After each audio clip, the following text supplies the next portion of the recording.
La France est confrontée aujourd'hui à une situation énergétique qui n'apparaît plus soutenable. L'énergie est un facteur déterminant pour la compétitivité de l'économie française et en particulier de son industrie. La transition énergétique répond à 2 défis majeurs au niveau planétaire. Le changement climatique et la raréfaction inévitable avec ses conséquences sur les prix des ressources en pétrole puis en gaz. Au niveau national, 70% de nos besoins en énergie sont couverts par des énergies fossiles importées. La facture énergétique de la France, importation de pétrole et de gaz, représente aujourd'hui l'équivalent du déficit commercial, soit près de 70 milliards d'euros. Elle pèse fortement sur l'économie française et freine sa compétitivité.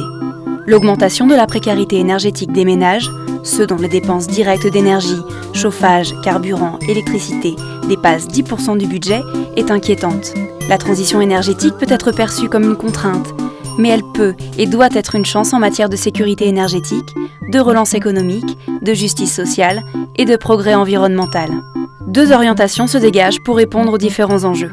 La première consiste à agir sur la demande d'énergie. L'idée est de parvenir à utiliser moins d'énergie tout en maintenant notre confort pour en tirer des bénéfices sur le climat comme sur notre facture énergétique.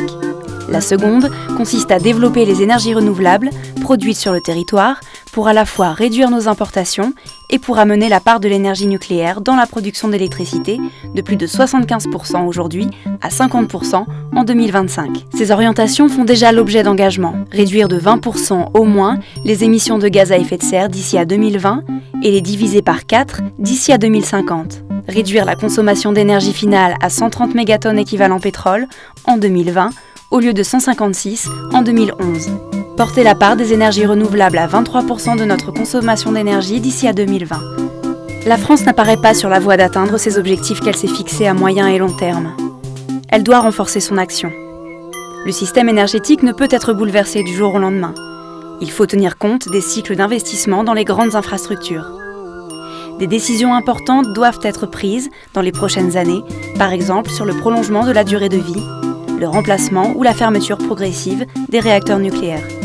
Des objectifs clairs à long terme sont indispensables pour orienter de façon pertinente les investissements courants dans l'entretien et le renouvellement des infrastructures de transport et des bâtiments existants.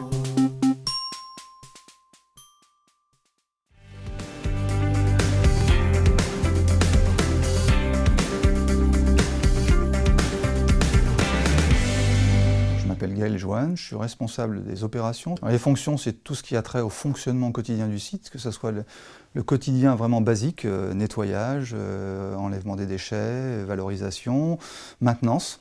Et puis après, il y a tout ce qui est lié aux constructions, démolitions ou rénovations de bâtiments. Donc ce site, c'est un site qui est bâti sur 95 hectares, avec une petite cinquantaine de bâtiments, de taille et d'âge diverses, avec 125 000 m² de bâti. C'est un site qui héberge au quotidien, on doit voir en comptant nos personnels, nos prestataires et nos clients ou partenaires qui sont sur le site, on a environ 2800 personnes sur le site tous les jours. Au niveau du site, nous avons décidé de mettre en place un système global pour la maîtrise de nos énergies. Ce système, il est basé sur une organisation d'abord, donc un responsable énergie, et puis des gens autour de lui qui l'aident et qui vont permettre de prendre les bonnes décisions sur les projets. Et puis, à partir de ça, on va lancer un certain nombre de projets dans la direction qui nous intéresse. En analysant l'ISO 50001, nous sommes rendus compte qu'elle proposait un certain nombre de choses avec une logique qui était complètement conforme à ce qu'on veut mettre en place sur le site. La logique du Plan, Do, Check, Act, proposée dans l'ISO 50001, est vraiment intéressante pour nous. Elle va renforcer ce qu'on a mis en place, elle va nous permettre de l'ancrer dans le temps et d'avoir une structure pérenne avec cette notion effectivement d'importance d'empreinte dans la durée. C'est vraiment pérenniser à la fois l'organisation qui est mise en place et les exigences qu'on va avoir pour atteindre la performance. Et cette certification va de toute façon nous pousser à mettre en place l'organisation, je pense qu'elle l'est à peu près aujourd'hui. Il va falloir faire quelques ajouts, mais en même temps s'assurer que tous les ans, ça perdure et que l'organisation est bien en place avec des objectifs que nous demande l'ISO 50001 qui vont nous permettre d'être toujours un petit peu plus ambitieux année après année. L'objectif pour atteindre ce type de performance, évidemment, on ne le fait pas 1 an ou 2 ans, donc c'est étalé sur plusieurs années. En l'occurrence, la vision 2020 a été établie en 2008, donc en gros c'était 12 ans. Le temps était effectivement assez conséquent. On se rend compte que même avec un temps qui paraissait conséquent, il faut quand même aller chercher ces kilowatts, c'est pas toujours évident.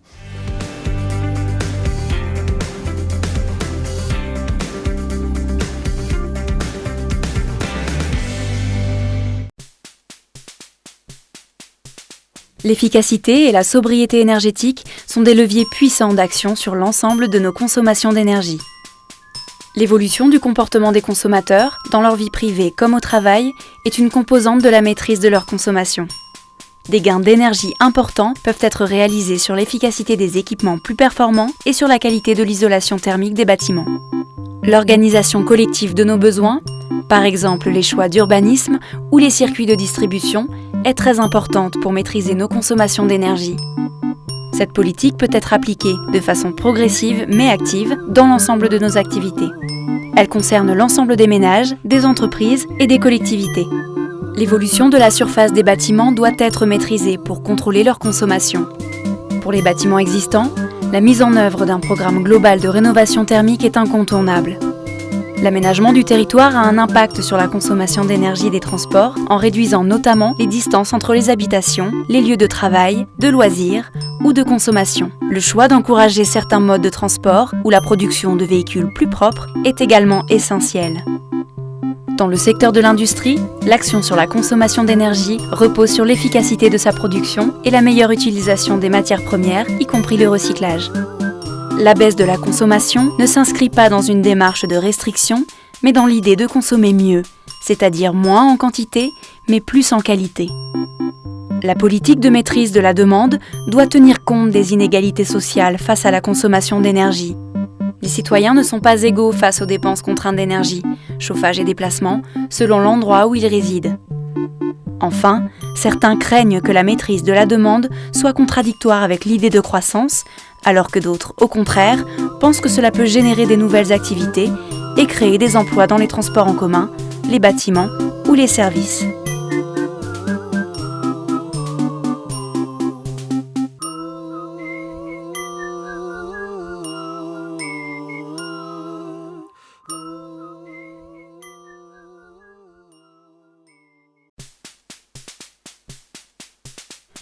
Quel chemin prendre pour la transition énergétique ? Plusieurs scénarios sont possibles. Ils portent des visions différentes et se distinguent par le niveau de demande d'énergie, l'équilibre entre les différentes formes d'énergie et leur impact sur les émissions de gaz à effet de serre.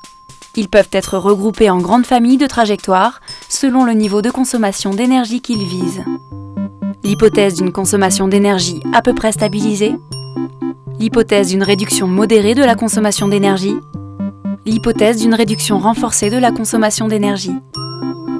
Dans l'état des scénarios énergétiques connus, les trajectoires qui répondent aux objectifs à moyen et long terme de la transition énergétique passent toutes par une réduction de la consommation d'énergie qui peut être modérée ou renforcée.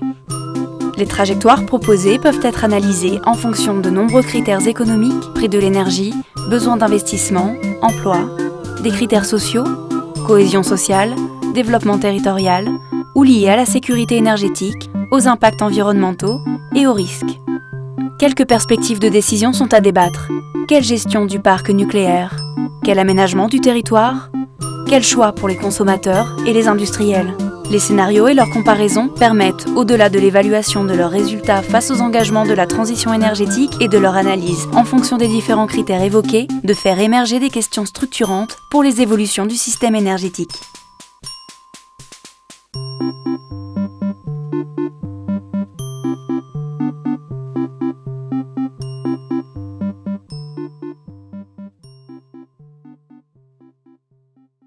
Comment répondre à la demande croissante d'énergie à travers le monde tout en limitant son impact écologique ?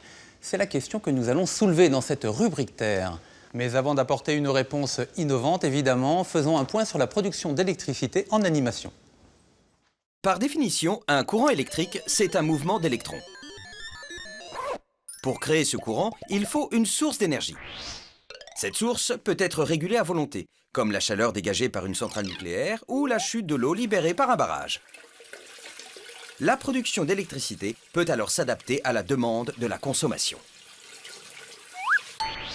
Mais la production est intermittente et irrégulière quand elle provient de sources d'énergie solaire ou éolienne. car ces sources sont par nature dépendantes de conditions extérieures. Comme l'électricité produite doit être consommée tout de suite, sans quoi elle est irrémédiablement perdue, le problème de ces énergies vertes, c'est donc de pouvoir les stocker. Mais les batteries sont lourdes, volumineuses, polluantes et ont une durée de vie limitée. Alors certaines villes mettent en place des réseaux intelligents. En anglais, les smart grids. Des réseaux qui mettent en commun tous les utilisateurs pour mieux gérer consommation et production. Malin, non?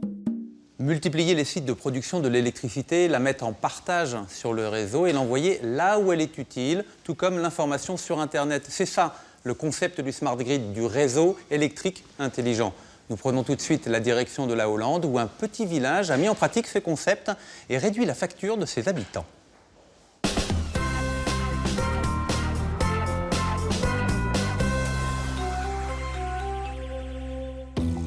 Au nord des Pays-Bas, dans la commune de Groningen, voici Hoekkerk, le premier village européen à fonctionner depuis 2 ans avec un réseau électrique intelligent, le Smart Grid. La plupart des toits des maisons sont recouverts de panneaux solaires. Ici, on combine électricité verte et réseau électrique national en évitant le gaspillage d'énergie. Yann vit ici avec sa femme. Écologistes convaincus, ils produisent de l'énergie verte grâce aux panneaux photovoltaïques installés sur leur toit. Mais quand il n'y a pas assez de soleil, le réseau électrique prend le relais grâce à un compteur intelligent. Ici, nous avons le compteur intelligent. Il donne des informations à la compagnie d'énergie sur combien d'électricité nous consommons. Mais il donne aussi des informations sur combien d'énergie nous produisons avec nos panneaux solaires sur le toit. Et ce compteur est relié à Internet. Avec sa tablette, Yann peut donc suivre en temps réel et à distance sa production et consommation d'énergie. En ce moment, il n'y a pas de soleil dehors. Alors nous utilisons seulement l'électricité du réseau général de la compagnie d'énergie. Mais si on regarde les mois précédents, le mois d'octobre par exemple, cette part montre l'énergie que nous avons produite nous-mêmes. Si on était en juillet ou août, il y aurait une large part du cercle qui serait verte. Quand la maison de Yann ne produit pas assez d'énergie verte grâce à ses panneaux solaires, elle peut donc basculer sur le réseau général électrique. Mais aussi et surtout, utiliser le surplus d'énergie solaire disponible chez les voisins. 42 maisons, toutes sur le même modèle que celle de Yann, qui communiquent entre elles via leur compteur intelligent en réseau. Ce système permet d'ajuster l'offre et la demande de chaque maison et il fonctionne en vase communicant. Sur sa tablette, Yann peut également suivre en temps réel les fluctuations du prix de l'énergie verte produite par l'ensemble du village. Il sait donc à quelle heure l'électricité lui coûtera le moins cher. Entre 2 et 3 heures. J'ai encore le temps de tricoter avant de passer l'aspirateur. Le couple participe au projet depuis 1 an et demi. L'énergie verte utilisée au maximum, c'est moins de gaz à effet de serre. Le système est donc aussi bon pour leur porte-monnaie que pour l'environnement. Nous participons à ce projet parce que nous voulons garder assez d'énergie pour notre planète. Nous avons des quantités limitées d'énergie.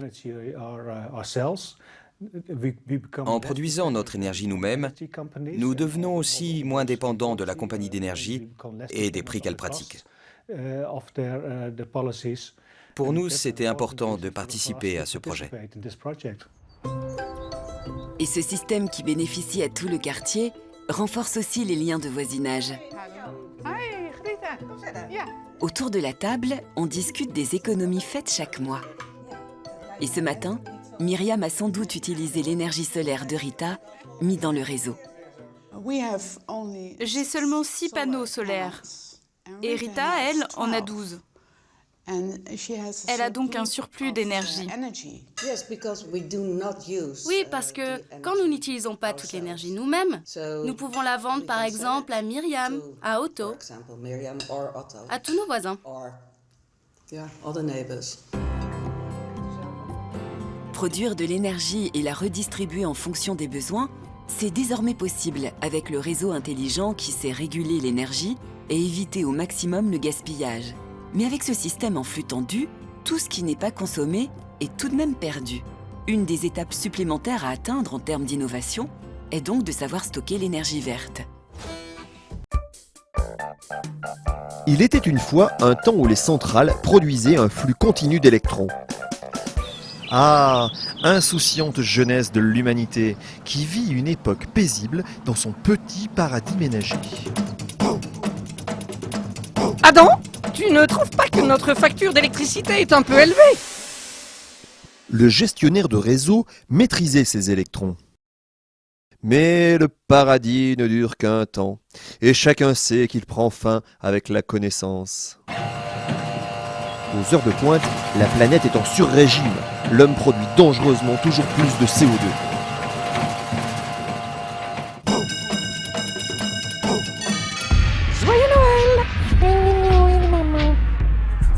L'Union européenne créa donc au début du XXIe siècle le paquet énergie-climat, ou règle des 3-20.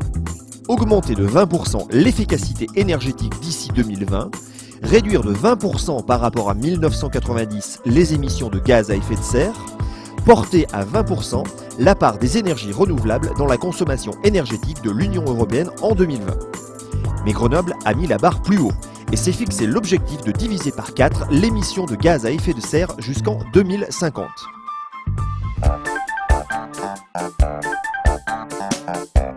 De nouvelles contraintes vont donc apparaître sur le réseau. Ouais, la priorité à droite!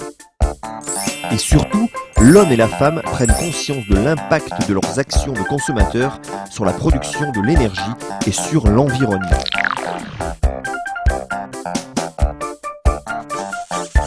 Allez, bonne journée ma chérie.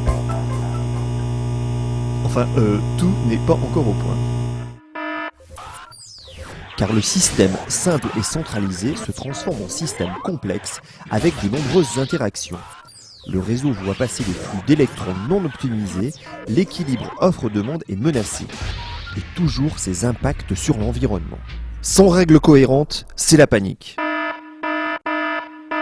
Aussi, est-il temps de rendre le système techniquement gérable, économiquement acceptable et surtout écologiquement pertinent. Ce nouveau-né est le réseau intelligent. Il est issu du mariage du réseau électrique proprement dit et d'un réseau de télécommunications permettant le déploiement d'un contrôle intégré du système électrique. Avec lui, on va enfin pouvoir intégrer au mieux les énergies renouvelables. Et aussi la production répartie et les stockages. On participera enfin, comme on le souhaite, À une meilleure efficacité énergétique. Et enfin à une meilleure qualité et sécurité des réseaux, ainsi qu'à l'optimisation des infrastructures. Et voilà, monsieur, dame. Et voilà le travail. Ah, il était temps de mettre de l'ordre dans le brouhaha des équilibres énergétiques. Production, ok. Consommation, ok. Équilibre, production, consommation, ok. Chez elle, Eve se connecte à Internet et choisit son contrat lui permettant par exemple de réduire sa consommation aux heures de pointe ou de programmer la mise en route de sa machine à laver à l'horaire le plus pertinent. Adam optimise l'utilisation de la batterie de sa voiture électrique qui, lorsqu'elle le peut, alimente aussi le réseau de la maison. Le superviseur intervient à distance, automatise certains processus, donne des conseils adaptés et permet au final de faire des économies. C'est l'avènement d'un système vertueux qui répond aux enjeux environnementaux de notre XXIe siècle.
Alors pour moi, maîtriser l'énergie, c'est bon pour mon portefeuille et pour économiser l'énergie de la planète et notamment les énergies fossiles. La préoccupation écologique, je pense, est une préoccupation majeure parce que EDF, il faut savoir que d'après ce que j'en sais, tourne avec des turbines à fuel. C'est une ressource qui n'est pas inépuisable et il faut préserver notre terre, notre chère terre. Alors c'est surtout économique, peut-être écologique, oui, mais au-dessus de moi, il y a d'autres facteurs qui sont beaucoup plus déterminants et qui, je pense, ne sont pas aussi importants que ce que je ferais. Pour être sûr que les gens pratiquent l'économie d'énergie, il faut effectivement qu'il vaut mieux qu'ils aient aussi un constat d'économie financière. C'est moderne. Tout le monde aujourd'hui se soucie de son environnement, se soucie des économies d'énergie, se soucie de diminuer sa facture et de mieux consommer. Technology is making our lives easier every day, and whether you're on the go or right at home, the efficiency that comes with a smart home is undeniable. And I'm on a quest to smarten up my home, but first, I want to get some tips from a pro. I'm here to meet Carly Knobloch so she can walk me through the benefits of a smart home and what's possible when you smarten things up a little.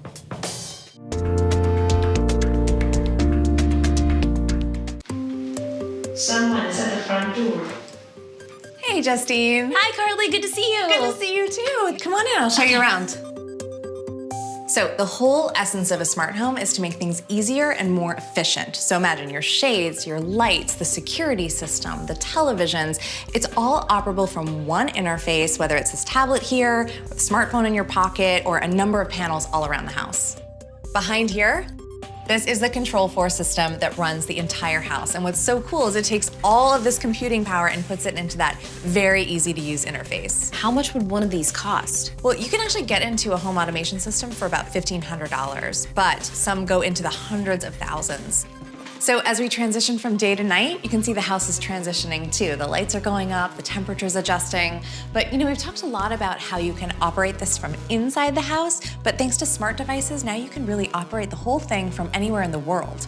So incredible. You know what else is incredible? The view. Let's go check it out. Oh my gosh.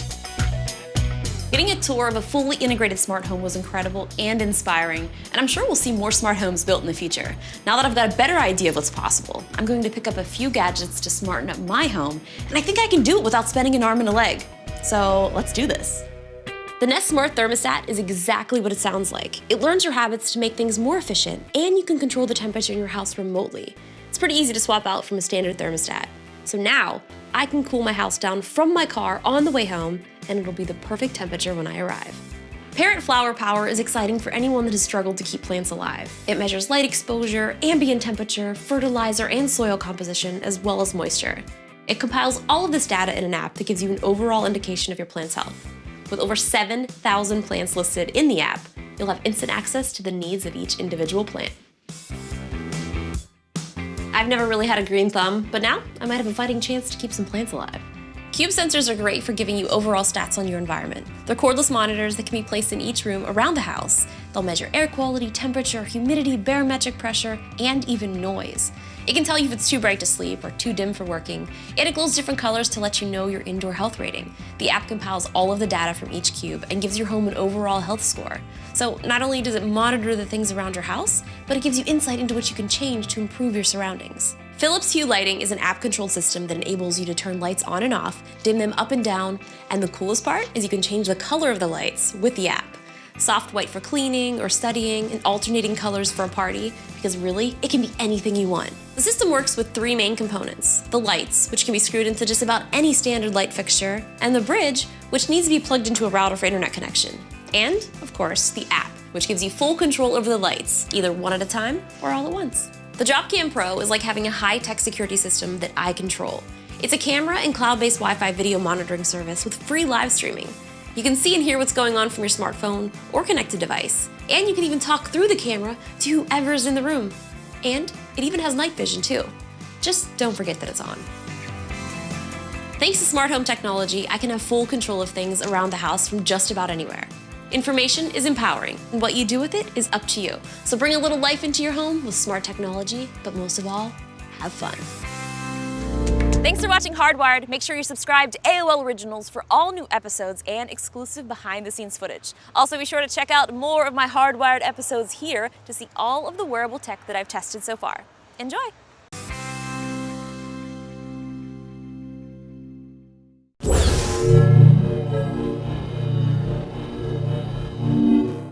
Hey guys. Hey, glad y'all made it. Sorry we're late. Did you run into traffic? No, just had to stop by the house to grab a few things.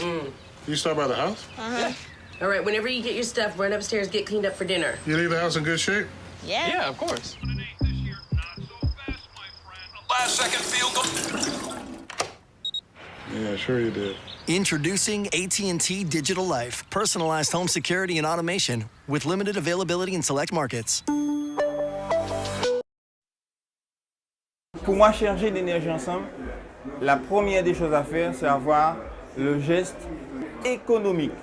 Alors, changer l'énergie ensemble, c'est faire attention à la façon qu'on vit, pour l'écosystème, pour la nature, pour tout. Changer l'énergie ensemble, c'est que tout un chacun y mette du sien, en fait, hein, dans les pratiques au quotidien, à la maison, au boulot, partout où on peut, en fait, pour changer nos comportements et puis la façon d'utiliser l'énergie, en fait. Alors, changer l'énergie ensemble, ça me fait penser à changer, donc il faut changer nos habitudes et arrêter de consommer de plus en plus et de plus en plus inutilement. Changer l'énergie ensemble, pour moi, c'est essayer de faire un maximum d'économies afin que notre facture d'EDF ne soit pas trop salée. Pour moi, changer l'énergie ensemble, ça évoque l'économie d'énergie. Changer l'énergie, pour moi, ça veut dire travailler ensemble pour économiser un peu plus, surtout. Économiser, c'est avoir plus d'argent pour aller en vacances. Pour moi, maîtriser l'énergie, ça veut absolument dire préserver l'environnement. Parce que l'environnement, c'est notre richesse. C'est l'utiliser mieux. Et donc le préserver pour les générations à venir. Nous avons ce devoir de penser à ceux qui viennent.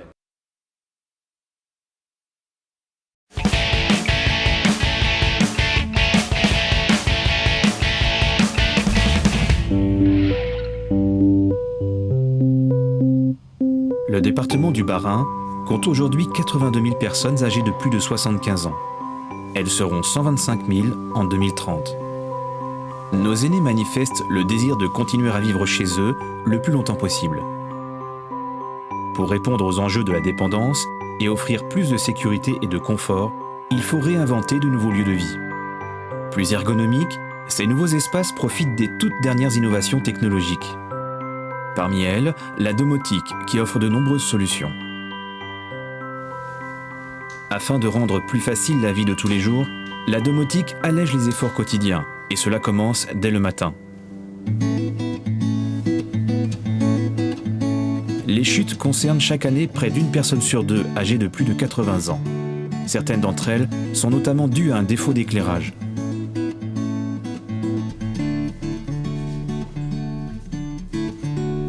Une conception adaptée de la salle de bain permet de réduire les efforts de la toilette. La douche est sans rebord afin de limiter les risques d'accident. Le lavabo facilite l'accès pour un fauteuil. Lorsque malgré ces aménagements, une chute ou une perte de connaissance surviennent, des capteurs de présence situés dans la salle de bain informent automatiquement l'ordinateur de la maison lorsqu'il détecte une absence de mouvement.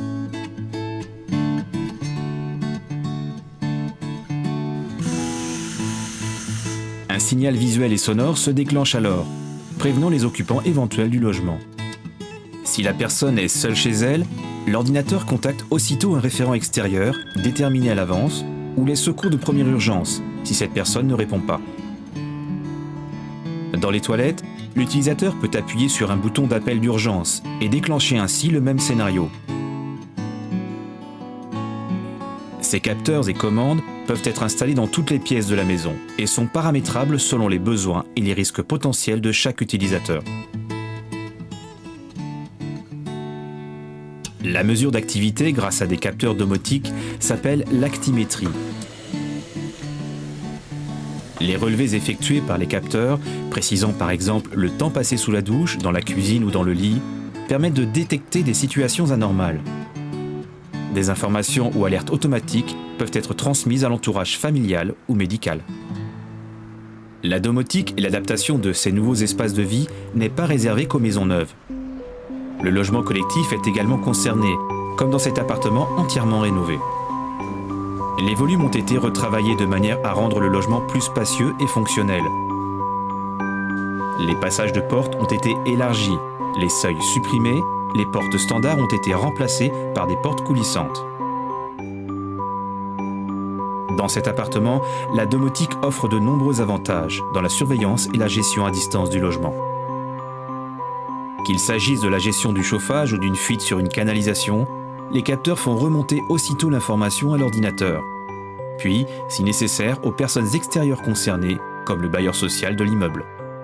Grâce à sa gestion centralisée et informatisée, la domotique peut aussi combiner en un seul geste plusieurs fonctions, en particulier lorsque le résident quitte son logement.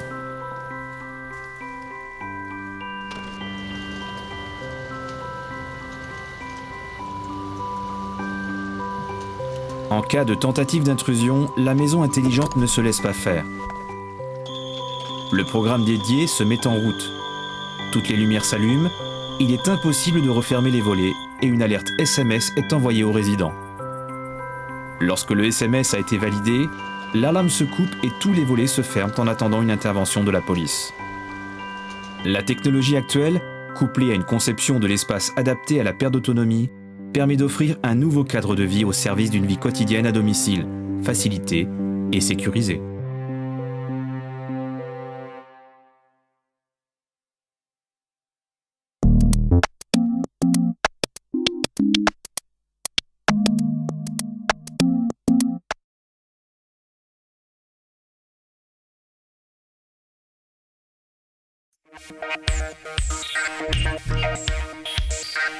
Le choix de mettre la domotique dans la maison, c'était un projet de mon mari et l'architecte nous avait présenté une personne vraiment référente de la domotique qui nous a aidé à voir ce qu'on pouvait utiliser dans la maison. On a choisi aujourd'hui surtout les volets, l'alarme. Maintenant que je l'utilise, je trouve ça essentiel.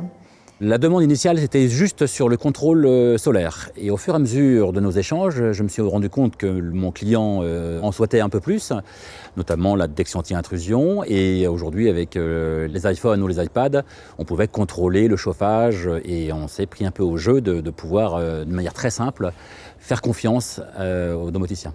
J'aurais bien aimé que le domoticien intervienne un petit peu en phase d'étude pour bien faire comprendre les demandes. En fait, sur un projet, on peut intervenir à différents moments. Donc, ça dépend si on est sur un projet de rénovation ou un projet neuf. Donc, sur un projet neuf, effectivement, l'idéal, c'est d'être en amont du projet et de pouvoir faire l'étude avec l'architecte, l'électricien et le client final pour bien verrouiller ce que le client souhaite et ne pas avoir de surprise, en fait.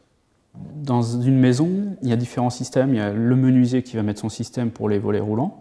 Il y a l'électricien effectivement qui va mettre le système pour les éclairages, les prises commandées, et le chauffagiste par exemple qui va mettre son système. Les maîtres d'œuvre et architectes en fait préfèrent aujourd'hui avoir un intervenant qui va être un peu décideur de la technologie et du coup orchestrer ces choses-là.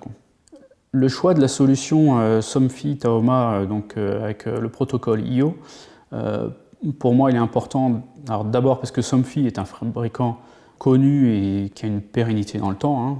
Et autour du protocole IO, en fait, il y a d'autres fabricants, tels que Velux, Honeywell et Atlantic, qui sont également des gros fabricants, qui aujourd'hui nous apportent également des produits compatibles avec la box Taoma de chez Somfy.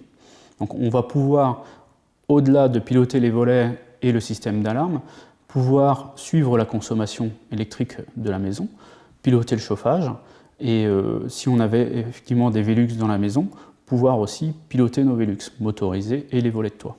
Pour le système d'éclairage, donc ce sont effectivement des prises connectées, hein, des plugs que l'on vient mettre sur n'importe quelle prise de la maison.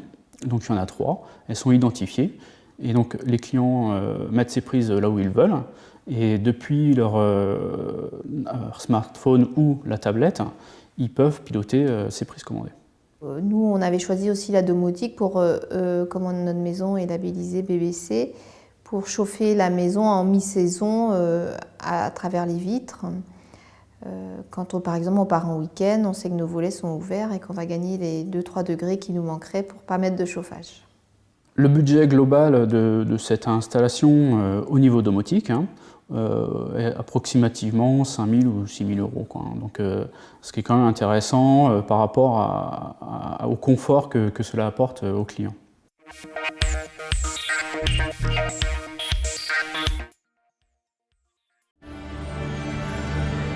Retrouvez J'ai testé un job qui recrute avec les animateurs du groupe M6 et Pôle emploi.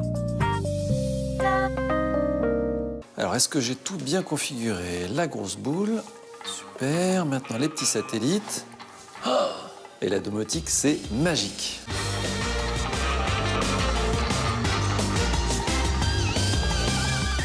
Donc ça, c'est le cerveau de la maison. Oui, c'est ce qu'on appelle une baie de brassage. D'ailleurs, on va brancher les pièces de la maison. La domotique, c'est tout commandé dans la maison à partir d'une seule télécommande. On peut, sur un simple appui sur un bouton, monter les volets, comme on vient de le faire à l'instant. Les lumières. Voilà, on peut éteindre les lumières, la chaudière, le portail. Ça paraît compliqué. Quelle formation il faut suivre pour être domoticien? Il existe une formation qui s'appelle le BTS domotique, pour connaître un petit peu l'électronique, mais également l'électricité et aussi l'informatique. Un touche à tout.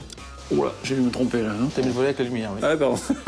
Ouais, donc c'est captivant, il n'y a jamais de routine. Non, jamais de routine. Chaque maison est complètement différente d'une autre. C'est vrai qu'à la fin, il y a quand même une certaine fierté. On en fait un petit bébé, quoi. C'est beau. Domoticien, c'est un métier nouveau, vraiment passionnant, parce qu'il faut rester à la pointe de la technologie dans tous les domaines pour rendre les maisons intelligentes. Demain, toutes les maisons seront intelligentes, autant dire qu'il y a du boulot. C'était J'ai testé un job qui recrute avec les animateurs du groupe M6 et Pôle emploi. On a inventé une machine incroyable pour produire notre électricité nous-mêmes. Mais c'est un de ces boulots. Tiens, l'autre soir, j'étais en train de bouquiner dans le salon tranquillement. Spread your wings and fly away. Maman! Lumière! Maman! Bon, ok. D'accord. We can go where no one finds us. It's all behind us.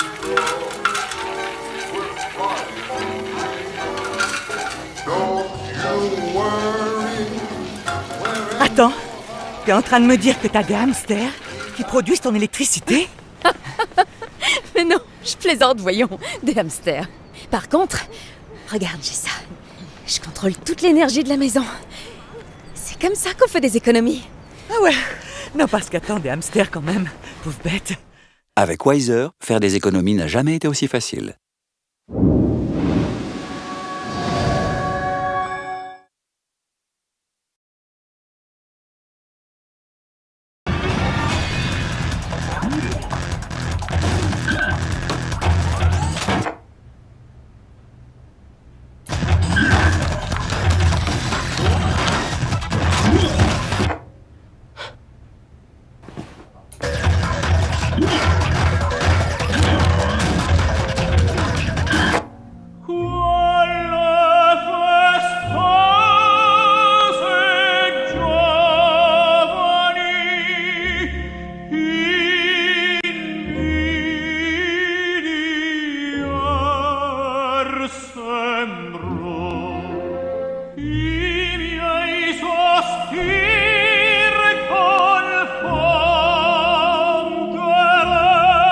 J'allume et j'éteins. C'est génial ça, t'as vu, je peux mettre toute ma maison en veille. J'allume, j'éteins. Oh, je peux faire ça toute la journée. Et j'allume. Hé Luc, viens voir ça. Avec Wiser, piloter votre maison à distance n'a jamais été aussi facile.